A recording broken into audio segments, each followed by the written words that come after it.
उस समय से फिर बौद्ध धर्म को कितने पार्ट्स में डिवाइड किया गया था? 2 पार्ट्स में, एक तो हीनयान और एक महायान। अब हीनयान और महायान क्या है थोड़ा सा देख लेते हैं। स्पष्ट लिखा हुआ है, चतुर्थ बौद्ध संगति के बाद बौद्ध धर्म को 2 भागों में विभाजित किया गया, महायान और हीनयान। बौद्धों का जो सबसे पवित्र त्यौहार होता है वो कौन सा? बैसाख पूर्णिमा है। कौन सा है? बैसाख की जो पूर्णिमा रहती है, तो वो कौन सा है? सबसे बौद्धों के लिए पवित्र त्यौहार है। और वो क्यों है? वाई क्यों? यानी कि उनका जो जन्म हुआ था, उनके जो ज्ञान की प्राप्ति हुई थी, उनके जो महापरिनिर्वाण हुआ था। देखो संयोग कैसा मिला था। यस, कैसे एक ही दिन से मतलब ये नहीं है कि आज की डेट, आज का दिन, आज के हो। समझ पा रहे हैं ना आंसर? साल भी अलग अलग होंगे, लेकिन वो जो बुद्ध पूर्णिमा की बात करते हैं ना, पूर्णिमा की, उसकी बात करें, ओनली पूर्णिमा की बात करेंगे यहाँ पर, है ना। तो देखो जन्म बुद्ध पूर्णिमा, जो बैसाखी पूर्णिमा तभी हुआ था जन्म। जो उसके बाद में ज्ञान की प्राप्ति की बात की जाती है, वो भी बैसाखी पूर्णिमा के दिन ही हुआ। उसके बाद में उसके जो महापरिनिर्वाण बोलेंगे, तो वो भी कब हुआ था भाई? यानी कि बैसाखी पूर्णिमा के दिन। अब जो हम बात करते हैं इसका महत्व, आंसी, इसका महत्व इसलिए है कि बुद्ध पूर्णिमा के ही दिन बुद्ध का जन्म, ज्ञान की प्राप्ति एवं महापरिनिर्वाण की प्राप्ति हुई थी। इसलिए यह दिन क्या है? बौद्धों के लिए, बौद्ध के जो फॉलोवर्स है, उनका जो समर्थक है, उनके लिए यह दिन क्या है? काफ़ी महत्वपूर्ण है। ठीक है भाई। और क्यों महत्वपूर्ण है? ये तीनों कंडीशंस उसमें दी हुई है। अब बात करते हैं बौद्ध दर्शन के संप्रदाय के। संप्रदाय से मतलब समझ रहे हैं ना हम, अलग अलग। जो चौथी बौद्ध संगति के बाद में क्या हुआ था? हीनयान और महायान। अब हीनयान में क्या होता है? हीनयान रूढ़िवादी है। कैसा है? रूढ़िवादी। महायान कैसा? आपका प्रगतिशील है। अब इसमें क्या किया गया था? जो हीनयान है ना, इसकी बात तो खुद गौतम बुद्ध भगवान बोलते थे। कैसे? कि भाई मेरी कोई मूर्ति वगैरह बनाकर नहीं पूजे। समझ पा रहे हैं ना भाई? वो तो सिर्फ अपना एक क्या करते थे? उपदेश देना चाहते थे। किसके की बात कर रहे हैं? कि जो उनके पास नॉलेज है उसको पब्लिश कर रहे थे। वट क्या किया गया था? महायान में उनको क्या कर लिया गया था? मूर्ति बनाकर उसकी पूजा की जाने लगी। राइट। हीनयान में क्या किया गया था भाई? इसका तो समर्थक कौन थे?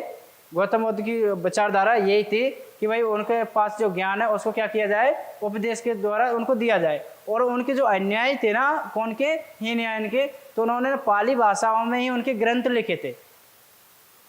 समझ पा रहे हैं ना भाई? हीनयान, महायान, चौथी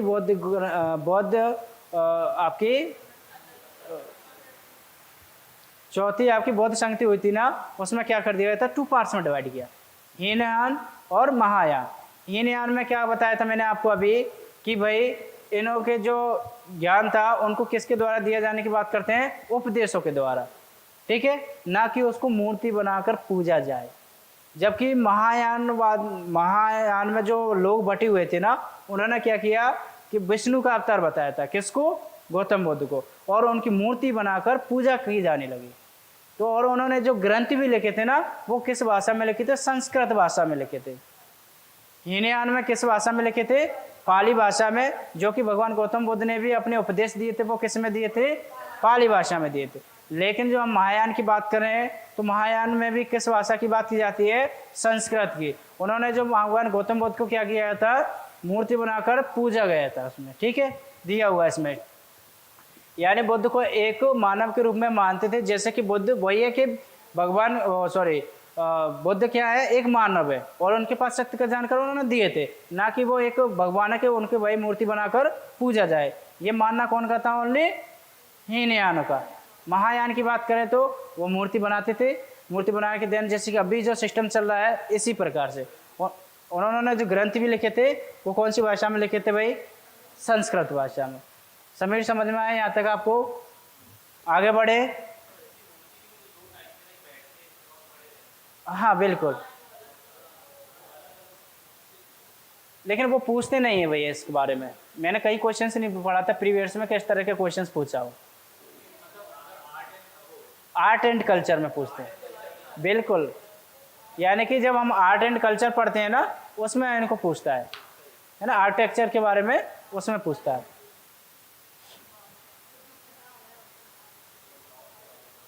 क्या बोल रहे हैं भाई, जो बीत चुका है उस पर ध्यान मत दो और भविष्य के बारे में मत सोचो, अपने मन को पूरी तरह आज पर केंद्रित करना चाहिए।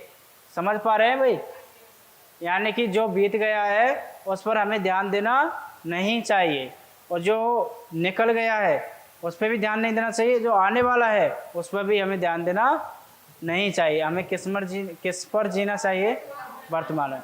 ना तो हमें पास्ट की बात करना चाहिए ना ही फ्यूचर की, हमें किसकी बात करना चाहिए, प्रेजेंट की। जिसका प्रेजेंट सही है उसका फ्यूचर भी ठीक है। समझ पा रहे हैं ना, प्रेजेंट सही से मतलब ये होता है यहाँ पर हमारी अच्छी स्थिति चल रही है पढ़ाई की, 100 में से 90 मार्क्स लेकर आ रहे हो आप टेस्ट में, तो यानी आपका फ्यूचर भी भाई साहब पॉजिटिव जा रहा है। 100 में से आ रहे हैं 30 नंबर, बोलेंगे हमारा फ्यूचर कैसे है, पता चल जाता है ना भाई। एक स्टोरी आते है यहाँ पर, बताएं अगर आप बोले तो। रेडी, चलिए देखो, जिस प्रकार से हम बात करते हैं, एक तो रहता है सफ़र। क्या होता है, सफ़र। एक होता है अहम सफ़र। आप दोनों का समझना। सफ़र से मतलब ये होता है कि जैसे कि आप यूपीएससी की तैयारी कर रहे हो, ये हमारा क्या है, टारगेट, ये हमारा सफ़र हो गया, ये हमें तय करनी है दूरी। हम सफ़र की बात यानी कि आपका बरसों का दोस्त, समझ पा रहे हैं ना। सफ़र यानी कि आपका सफ़र, जो आप यूपीएससी तैयारी करने जा रहे हैं। हम सफ़र यानी कि आपका जो क्लोज दोस्त, जो आपके बचपन से पढ़ता आ रहा है। अब आपके सामने कंडीशंस ये है कि अगर हम सफ़र का साथ दें तो हमारा हम सफ़र छूट जाएगा, हम सफ़र का साथ दें तो हमारा सफ़र छूट जाएगा। कंडीशन समझ में आ रही भाई आप लोगों के लिए, कि भाई अगर हम सफ़र का साथ देंगे तो कौन छूटेगा, हम सफ़र। अगर हम सफ़र का साथ देंगे तो सफ़र छूट जाएगा। कंडीशंस क्या बन जाते हैं यहाँ पर, कि पानी में जहर था, पीते तो मर जाते हो, ना पीते तुम पड़ जाते। यही वाली कंडीशंस हो रही है ना। इसलिए हमें अकेला चलना चाहिए, ना तो किसी का छूटने का गम, ना किसी के पाने की खुशी। यस, देखो देखो मैं बता रहा, देखो देखो एक को छोड़ना पड़ेगा। देखो समझ पा रहे हैं ना, एक को तो आपको छोड़ना पड़ेगा अगर आप ईमानदारी से किसी में अगर साथ दे रहे तो। हाँ, ये हो सकता है 100% आपका कोई भी सत्य नहीं होता। 100% ये नहीं बोल सकता कि जो मैंने बोला वो सत्य ही है। 100% ये सत्य नहीं हो सकता है ना। अपन जो भी पढ़ते हैं बोलते हैं ना, एक बार मैंने एग्जाम्पल भी दिया था कि भाई DNA भी 100% नहीं होता, वो भी 99.99 होता है ना, वो भी 100% नहीं होता है। तो अपन बोल सकते हैं कि 100% वो भी नहीं होता है, बट अपन अधिकतर मैक्सिमम कंडीशंस में यही होता है। ठीक है भाई, यहाँ तक समझ में आया इससे। तो हमें क्या चलना चाहिए, अकेला चलना चाहिए। अब क्या बोल रहा है भाऊ, बौद्ध संघ में सम्मिलित होने के लिए न्यूनतम आयु सीमा कितनी थी, 15 वर्ष। बौद्ध अगर कोई ग्रहण करना चाहता हो, क्या हुआ समीर, क्या हुआ, क्या हुआ बताएं।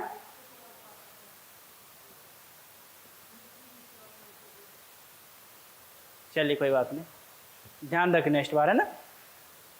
क्या बोला मैं, बौद्ध धर्म अगर किसी को, बौद्ध संघ अगर किसी को ग्रहण करना हो तो उसमें एज क्राइटेरिया कितना बताया हुआ है, 15 वर्ष, 15 ईयर, है ना। और इसमें मैं बात करूं कि भिक्षु और एक बताया था मैंने इसमें उपासक। अब भिक्षु कौन होते हैं, उपासक कौन होते हैं, वो थोड़ा सा देखते हैं हम।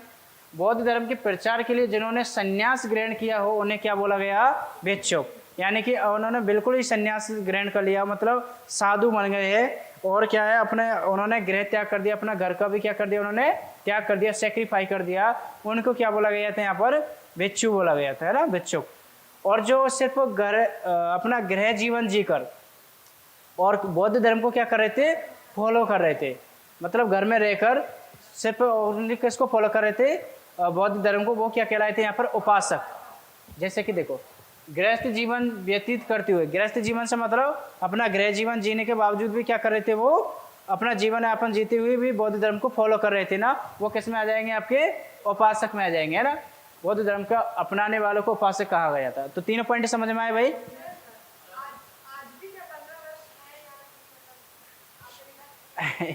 उस समय की बात कर रहा हूँ मैं। हाँ बता।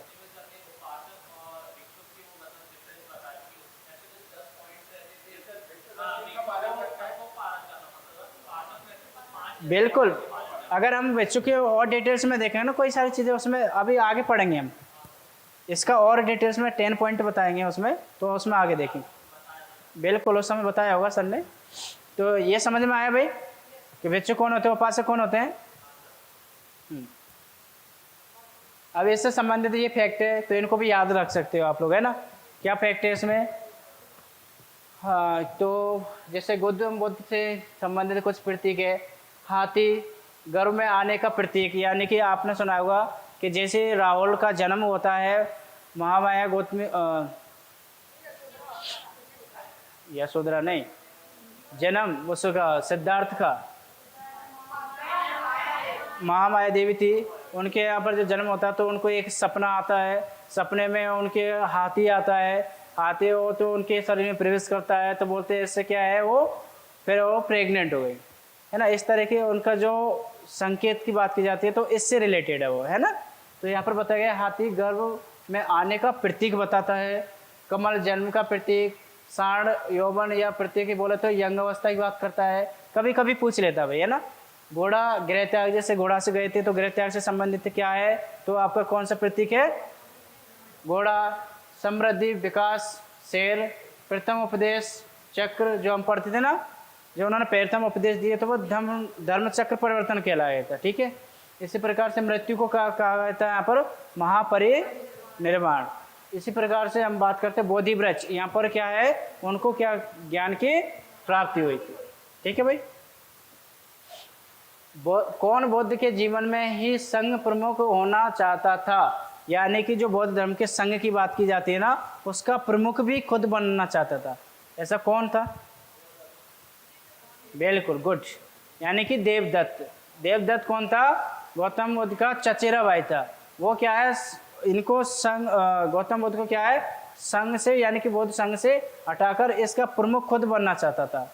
कौन? देवदत्त, जो गौतम बुद्ध का कौन था भाई? चचेरा भाई था। यहाँ पर यही बोला, देवदत्त बुद्ध का चचेरा भाई था। यह पहले उनके यहाँ अनुगत बना, बाद में जाकर विरोधी हो गया, यानी पहले तो उनके साथ रहता था, बाद में क्या हो जाता है, उनका विरोधी हो जाता है। वह बुद्ध संघ से बुद्ध को हटाकर वह स्वयं संघ का क्या करना चाहता था, प्रधान। वही बात है, यानी कि मेन भूमिका में कौन आना चाहता था? देवदत्त। किन की जगह पर? बुद्ध की जगह पर। सिर्फ इतना समझना है कि देवदत्त कौन था और ये कहाँ पर आना चाहता था, ये बुद्ध का क्या रिलेटिव था, इतना याद हो जाए हमें, है ना। लेकिन उसे इसमें सफलता नहीं मिली। देखो ये भी कई क्वेश्चन आता है, बौद्ध धर्म में भिक्षुणी के रूप में स्त्रियों के प्रवेश की अनुमति बुद्ध द्वारा कहाँ दी गई थी, यानी कि जो स्त्रियों की प्रवेश की बात की जाती है बौद्ध धर्म में, कहाँ दी गई थी, तो वो देख लेते हैं थोड़ा सा। यानी कि अपने प्रिय शिष्य आनंद के कहने पर, मैंने बताया था सबसे जो प्रिय शिष्य था उनका कौन सा था? आनंद था। उनके कहने पर स्त्रियों को बौद्ध धर्म में प्रवेश यानी कि अनुमति दी थी। किन के कहने पर? आनंद के कहने पर। तो जो अपने प्रिय शिष्य आनंद के कहने पर बुद्ध ने वैशाली में, सबसे पहले अगर बात की जाए स्थान की, तो कौन सा स्थान है? वैशाली। स्त्रियों को बौद्ध संघ में भिक्षुणी के रूप में प्रवेश की अनुमति दी। बौद्ध संघ में जो पहली जो भिक्षुणी बनी थी, तो वो कौन बनी थी? उनकी मौसी, जिन्होंने उनका पालन पोषण किया था। क्या नाम था उनका?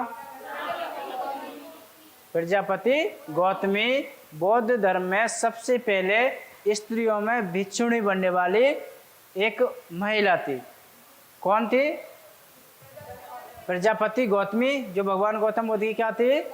मौसी थी, जिन्होंने उनका क्या किया था? पालन पोषण किया था। तो भाई समझ में आया यहाँ तो सभी को? क्या पढ़ लिया हमने यहाँ कि भाई बौद्ध धर्म में भी क्या स्त्रियों का प्रवेश हो सकता है?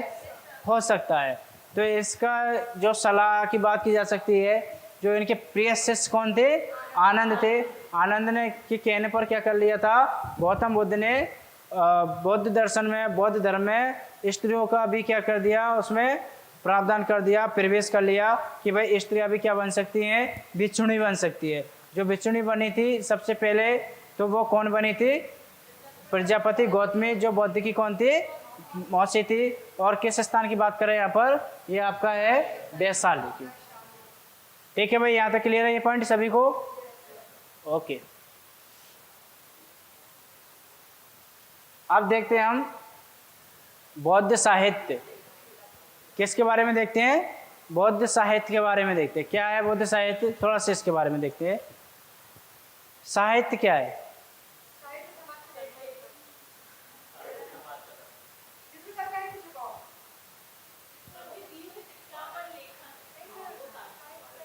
ओके, चलो स्नेहा ने बताया था समाज का दर्पण, है ना। आंसी क्या बता रहे हैं? ओके, ठीक है, ठीक है, अच्छे पॉइंट बता रहे हैं। और पारुल बताएं। बिल्कुल, सिद्धांत, प्रिंसिपल्स बता सकते हो, बिल्कुल, नियम कानून, रूल्स एंड रेगुलेशन। चेतना बताएं, साहित्य सबको मिला के।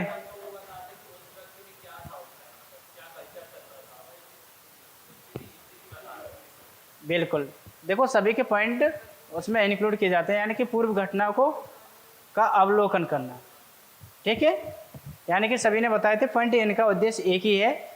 तो उस समय की बात की जाती है कि बौद्ध साहित्य की बात की जाती है। तो बौद्ध साहित्य में हम क्या है, गौतम बुद्ध ने स्वयं कोई दार्शनिक ग्रंथ नहीं लिखे थे। ठीक है भाई, ये पॉइंट याद रखना कि भाई बौद्ध ने, भगवान गौतम बुद्ध ने कि भाई अपने कोई सिद्धांत लिख गए हों और वो हमें एज इट इज वैसे मिल गए हों। जैसे कि हम पढ़ते हैं किसके बारे में, सुकरात के बारे में पढ़ते हैं ना, पश्चिमी दार्शनिक सुकरात के बारे में पढ़ा होगा आप लोगों ने। सुकरात ने अपने बारे में कुछ नहीं लिखा था, नहीं लिखा था ना। उनका जो भी लिखा था सही है गलत है जो भी है जैसा भी है, तो उनके शिष्य कौन थे, प्लेटो ने लिखा था। ठीक है, समझ पा रहे भाई। इसी प्रकार से हम किसकी बात कर रहे हैं, यहाँ पर बौद्ध साहित्य की बात कर रहे हैं कि बौद्ध ने अपने हाथों से कोई भी, अपनी हैंड रिटन कोई भी नोट्स नहीं बनाए थे समझ सकते हैं ना, हैंड रिटन नोट से मतलब उस समय उन्होंने कोई लेख नहीं लिखा था। उनके जो अन्यायी थे, अन्यायी मतलब फॉलोवर्स थे, उन्होंने क्या किया था, उनके बारे में लिखा था। ठीक है, तो देखते हैं जो हम किसकी बात करते हैं, त्रिपिटक का नाम सुना होगा आप लोगों ने, सुना है सभी ने। त्रिपिटक जो फेमस है, तो त्रिपिटक का अर्थ होता है नैतिक नियमों की 3 पिटारियाँ, यानी कि 3 बात की जाती है यहाँ पर। त्रिपिटक नाम से क्लियर हो रहा है कितने पिटकों की बात कर रहे हैं यहाँ पर, 3। कौन कौन से वो देखते हैं, है ना।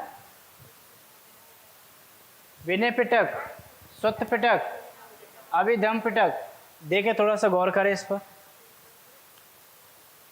पढ़े 1 मिनट।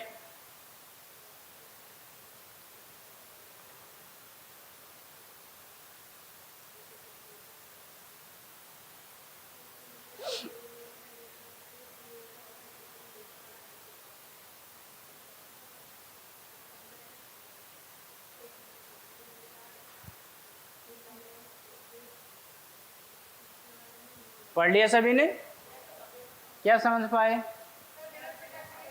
देखो, ऐसे मतलब तो समझ पा रहे हैं ना अपन कि भाई साहित्य से मतलब समझिए कि इनका जो भी घटना हुई थी उनका क्या किया उन्होंने, अवलोकन किया।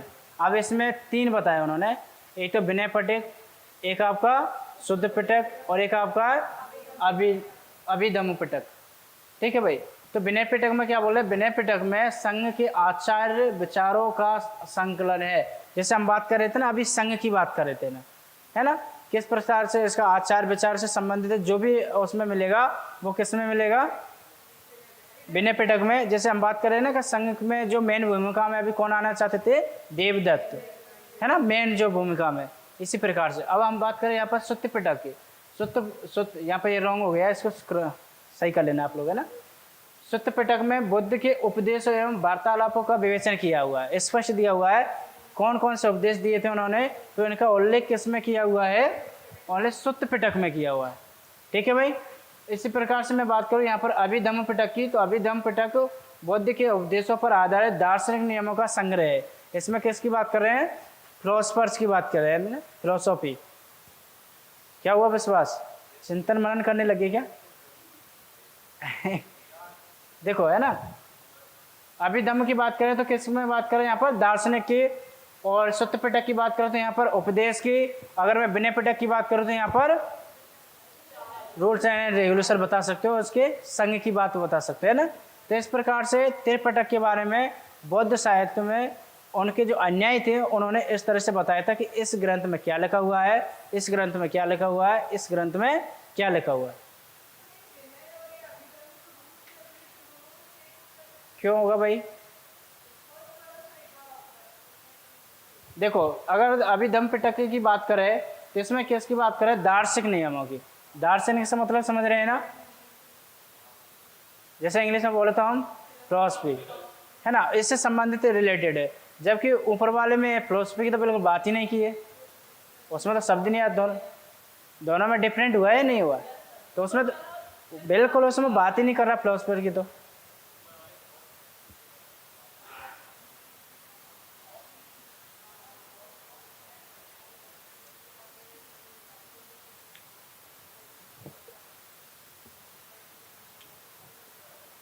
दृढ़ इच्छा शक्ति, बुद्ध ने किसके बारे में बताए थे यहाँ पर, दृढ़ इच्छा शक्ति। क्या बताया था दृढ़ इच्छा शक्ति? पहले तो हम जान लेते कि दृढ़ इच्छा शक्ति क्या होती है। यानी जो हमने सोचा उसको करना है।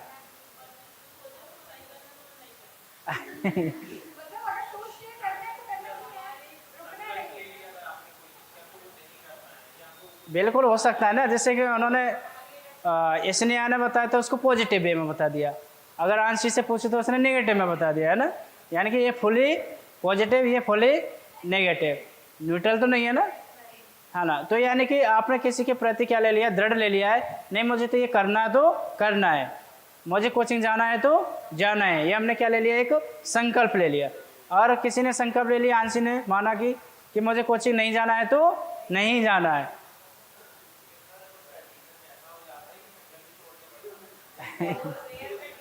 वो तो है देश काल परिस्थिति के अकॉर्डिंग, बिल्कुल वो तो देश का, देखो अकॉर्डिंग टू सिचुएशन की बात की जाती है ना। तो देश काल परिस्थिति वो अलग है, इसमें मैं सिर्फ इसमें ये बात कर रहा हूँ, यहाँ पर दृढ़ इच्छा शक्ति की बात कर रहा है ना। तो यहाँ पर एक बार जैसे देखो यहाँ पर कहानी है ये, जैसे कि एक उपासक रहता है, उपासक से मतलब तो समझते हैं ना सभी, ओके। तो तथागत पर्वत से कठोर क्या है, एक उपासक गौतम बुद्ध से क्वेश्चंस करता है, क्या करता है भाई कि तथागत मुझे ये बताइए पर्वत से भी कठोर क्या है। समझ पा रहे ना, पर्वत से भी कठोर क्या है? तो वो तथागत बोलते हैं पर्वत से कठोर है लोहा। क्यों है लोहा? यानी कि वो पर्वत को भी क्या कर देता है, छेनी हथौड़े के माध्यम से उसको काट देता है, यानी पर्वत से बड़ा हुआ। फिर उसके मन में क्वेश्चन आया था कि तथागत फिर मुझे बताए कि लोहा से बड़ा क्या है। तो उन्होंने बताया कि भाई लोहा से बड़ा भी क्या है, आग। क्यों है? क्योंकि लोहा को भी आग क्या कर देती है, पिघला के एक तरल फॉर्म में बदल देती है, यानी कि लिक्विड में उसको क्या कर देती है, कन्वर्ट कर देती है। अब फिर उससे रहा नहीं गया, फिर बोलेगा वो तो तथागत मुझे ये बताए कि भाई आग से भी ज़्यादा कोई पावरफुल है, यानी कि ऑफकोर्स वाटर।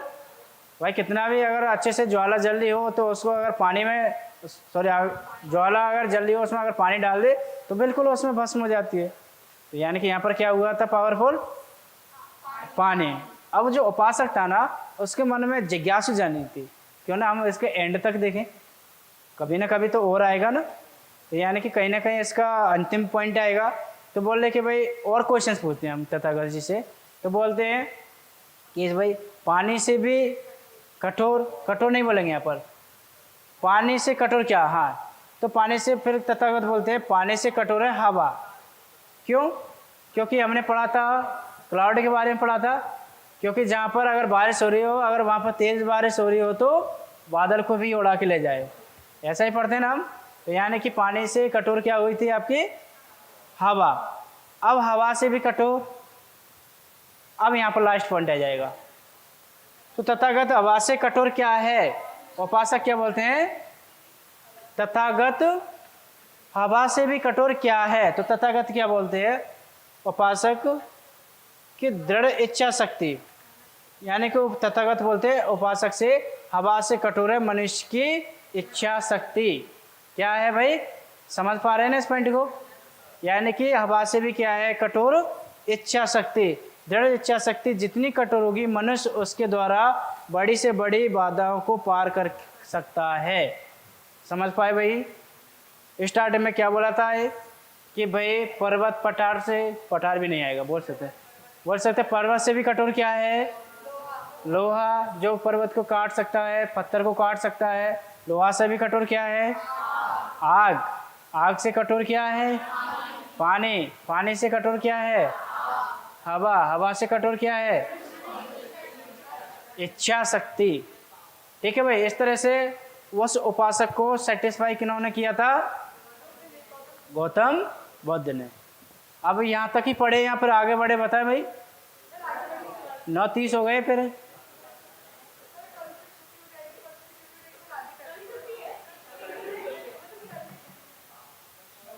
देखो अभी उसमें और भी बड़ा हुआ है, 15 आधे घंटे से कम नहीं है उसमें, टॉपिक लॉन्ग टॉपिक है ना, क्योंकि इस प्रकार से उसको पूरा तैयार किया गया ताकि अगर बौद्ध दर्शन से कोई भी प्रश्न आए तो वो हमसे गलत ना हो। समझ पा रहे हैं ना?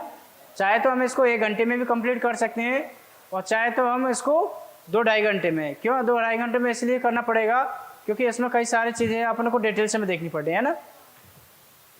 जैसे कि हम बात करते हैं यहाँ पर 4 नोबल ट्रूथ, 4 आर्य सत्य बताए थे किन्होंने, भगवान गौतम बुद्ध ने 4 आर्य सत्य के बारे में बताया था। अब ये 4 आर्य सत्य क्या है, इन